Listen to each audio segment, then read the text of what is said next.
Dow combines the power of science and technology to passionately innovate what is essential to human progress. Our integrated and market-driven portfolio offers solutions to customers in approximately 180 countries and in high-growth sectors such as packaging, electronics, water, coatings, and agriculture. In 2014, Dow had annual sales of more than $58 billion and employed approximately 53,000 people worldwide. The company's more than 6,000 product families are manufactured at 201 sites in 35 countries across the globe, including Thailand, for over 48 years. Mike Meath, Dow's Global Director for Operations Support Services, recently discussed his experiences with doing business in Thailand. Hello, Mike. Thank you very much for joining us today. My first question is, when Dow start business in Thailand? So our first investment in Thailand was actually forming a sales office more than 48 years ago. Wow. That was quickly followed by a polystyrene plant we built in the outskirts of Bangkok more than 40 years ago.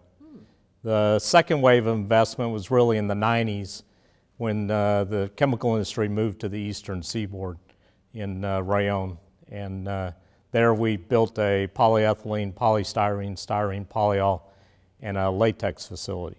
And that was really, 1993 to 1999. And then the most recent investment was actually when I was working in Thailand was 2008 to 2012 when we worked with Siam Cement to build, the MOC cracker as well as, another polyethylene plant, elastomer plant, propylene oxide plant, and hydrogen peroxide plant. So been in several waves of investment, and actually since I left in 2012, subsequently we built a propylene glycol plant, and then just last month we built a polyol facility, and all successfully started up and running smoothly today. Oh, it seems that it's have a lot of investment expansion during last 48 years. Okay, Long time. Long time. How much in terms of the money? What is the total investment is? The most recent investment that we did with Siam Cement was more than $3 billion of total investment. Wow, that is huge. So it's in all many plastic product, as you mentioned. As well as our polyurethane franchise, which included a propylene glycol facility, polyol facility, and then the feedstock is propylene oxide. Yeah. So we have several of our value chains that we've invested in Thailand, not just the plastic franchise. Is you have both joint venture and invest by your own in Correct. Today we have joint ventures with Siam Cement, which includes 2 polyethylene trains as well as an elastomer train. Also our propylene oxide facility, styrene, polystyrene, and latex. But then we have our own Dow wholly owned plants, which includes now 2 polyol facilities, 2 coatings facilities, and the photovoltaic film plant that I forgot to mention earlier that we started up in 2012.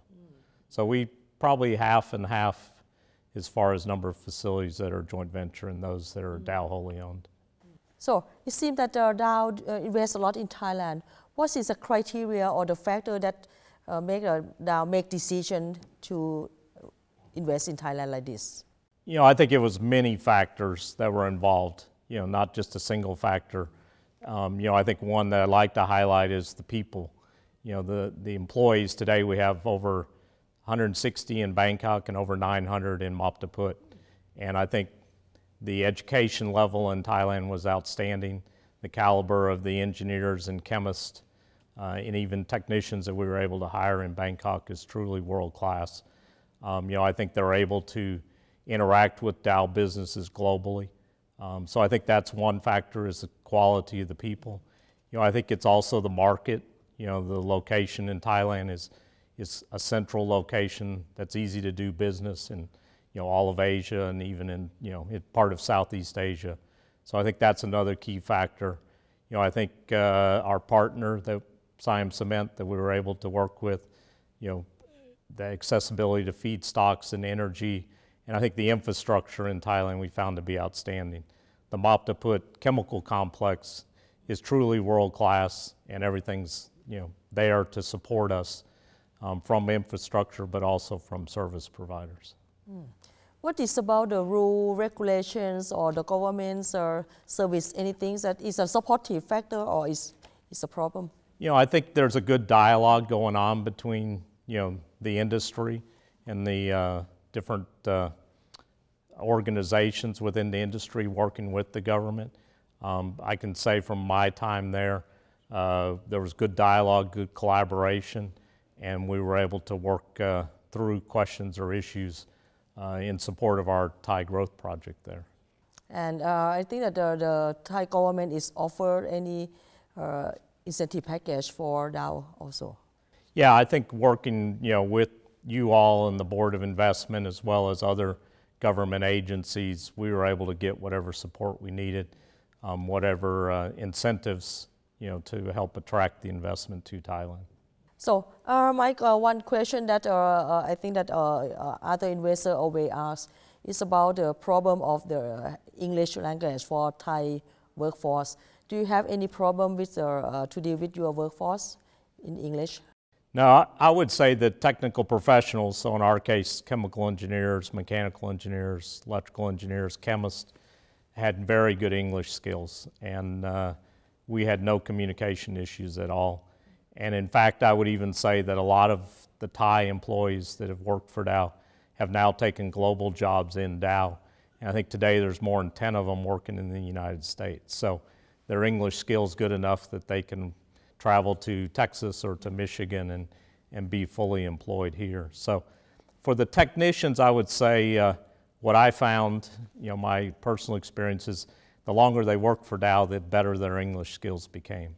But at least from a leadership and a technical staff, I was able to communicate clearly in English, and then they helped to communicate the message, throughout the workforce. But I would say it was a non-issue for us. How can you attract the skilled workforce like engineer or technician? Is this any problems? Yeah, we had good success in attracting. While I was there, we actually went from 400 employees up to the 900 employees we currently have. So we went through a big recruiting where we recruited several hundred people a year for the 3 or 4 years. And we had no problems recruiting good people and then retaining them. And I would say they're world-class organization.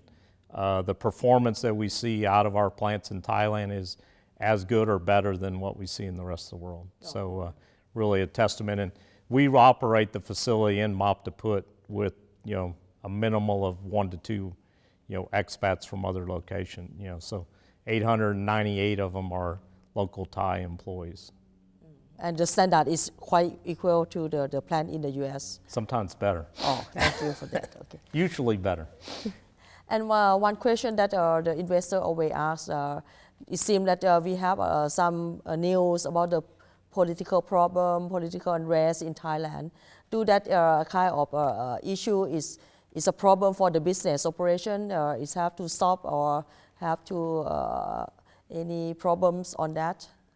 My personal experience is it had no impact on our business. It seemed that within the country we're able to separate the political unrest from commerce and the chemical industry in Moptaput. So during the time we were there, we did a lot of new construction and started up new plants, and I would say we were able to proceed on schedule. And the political unrest, although made a lot of news, had little impact on me living there or on our business, both the existing plants and the ones we were building at the time. Mike, when you've been there, you bring the family to be in Thailand also? Yes, I had my wife and 2 daughters that were 10 and 11 when we moved there, and 14 and 15 when we left. And they're very happy to be there, or? Very happy to be there, very sad to be back in the U.S. So it's not like a school or anything is available in Thailand? Yeah, within the eastern seaboard, which is where we live, there's quite a bit of investment within the automotive industry and within the petrochemical industry. So multinational companies everywhere. And there were actually 3 choices of international schools in the area that really supported the expats that were working in all the different multinational. as well as some Thai students. So the school my daughters went to had students from more than 30 different countries. Good. It seems that you are very happy to work in Thailand at that time. Thank you very much. Yeah. Thank you very much for coming today.